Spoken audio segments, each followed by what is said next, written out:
Hi, my name's Addison Griffin, and this is my story.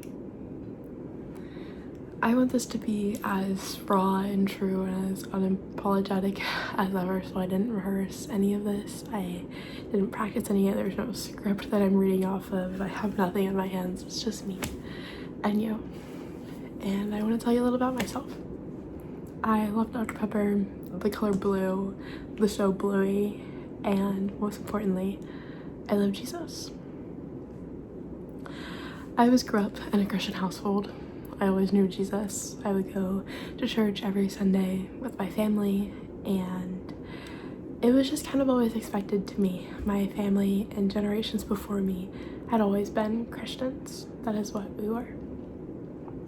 And so I just went with the flow. I went to church, I went to Bible study, I said prayers before I ate with my family, and that was about it. I thought that was all it was. I thought that was everything I needed to know. And so when I was 7, I got baptized. But I just kind of lived like that, just going through the motions, doing all of that for a long while into middle school. And middle school, I went through Great Depression, and I was just so far away from God. I honestly didn't know if I even believed in him at that point.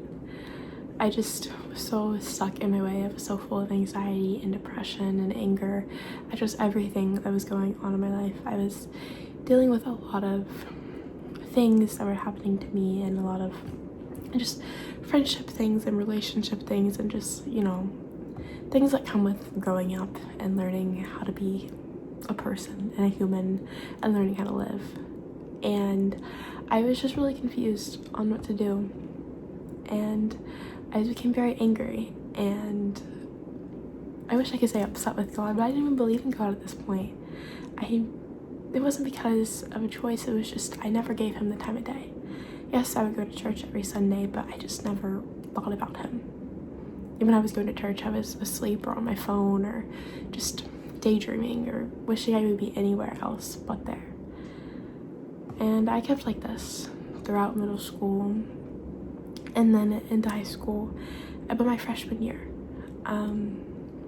my church does this thing called Beach Retreat, and I went to it my 7th and 8th grade year, and it was great. And I would go through like 2 weeks of being on fire for the Lord and wondering, maybe this is the way, but then I would just revert back to my old ways, because not being in a place surrounded by the Lord. Beach Retreat, it's just this church camp like any other, just surrounded by the Lord for the whole time. We're at the beach and around friends and worship and silent sounds. It's just reading on the beach silently with the sounds of the ocean, and it's just a whole week dedicated to the Lord.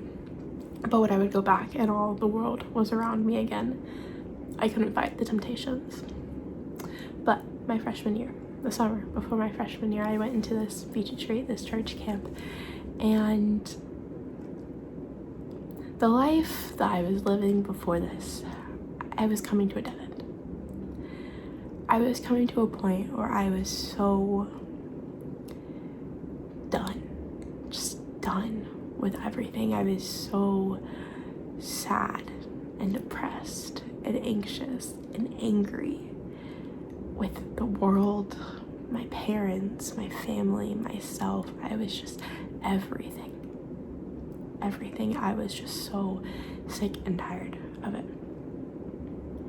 And I knew if something didn't change soon, I would not be here right now talking to you all.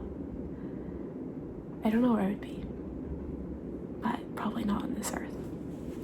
But going into camp, I knew something had to change.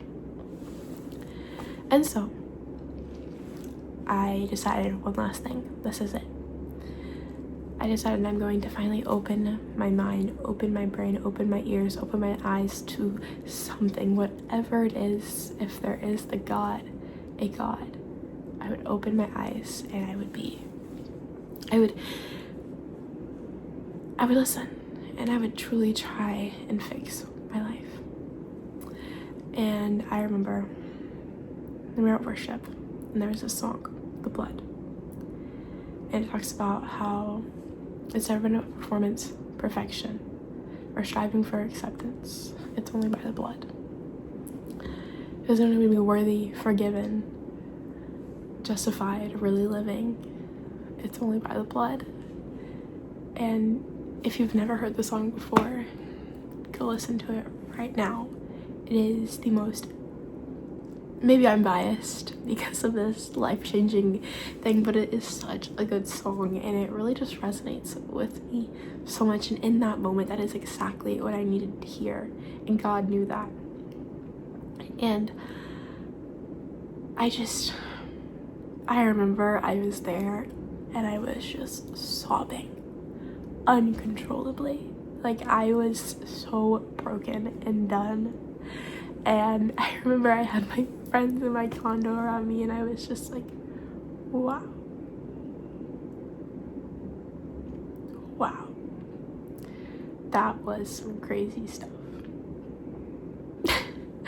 And I just went through that rest of the week, and I was changed. I realized, God, you were talking to me. God, you are real. God, you have a purpose for my life. God, I am not perfect, but you still love me, and you died for me. And so I went the rest of the week, and I was so on fire for the Lord. And I went home, and obviously I wasn't as on fire the whole time, but I continued to read my Bible. I continued to pray to God, and I continued to build relationship with him. And a relationship with our Father in heaven is so important. Knowing him and truly knowing him and being friends with him, it is so important. And I finally found that. And I found good friends, and I got plugged in at my church, and just my life has not been puppies and rainbows and butterflies ever since. Yeah, I've had my days. Sometimes I still go through these ups and downs where I just think, God, what are you doing? But I've gotten to the point in my relationship with him where I realized that my whole life is already laid out. He has a plan for me that is already laid out. It is it's in pen on the paper. And I just need to look to him to follow it. I don't need to try to pencil in my own words. If you're reading a book and you don't like you don't like it, you're not gonna scratch it out and write it. You have to keep reading it. And I realized that. And I realized that he has a plan for me, and I just need to look to him and trust in him and follow it, even if I can't see it, even if my anxiety or my depression is trying to blind me from the answer. I've gotten strong in my relationship where I realize that I can just look to him. And that's why reading your Bible and knowing the Lord and praying and having a relationship with him is so important. And now I still am friends with those amazing people. Beach retreat is in less than a month, and I'm so excited to go again. It's actually not a retreat now, we're going to the mountains this year, and I'm happy with my life. I'm happy with where it's going, and I hope y'all can continue to watch along to just see me with my life and what I do with it, and and hopefully I can be a good example of what following Jesus looks like. And I hope you all come check in every week to see. So I love you all, and I hope my testimony and my story resonated a little bit with you, and I just hope that these videos can help somebody, one person. If one person is impacted by these videos, I will be happy.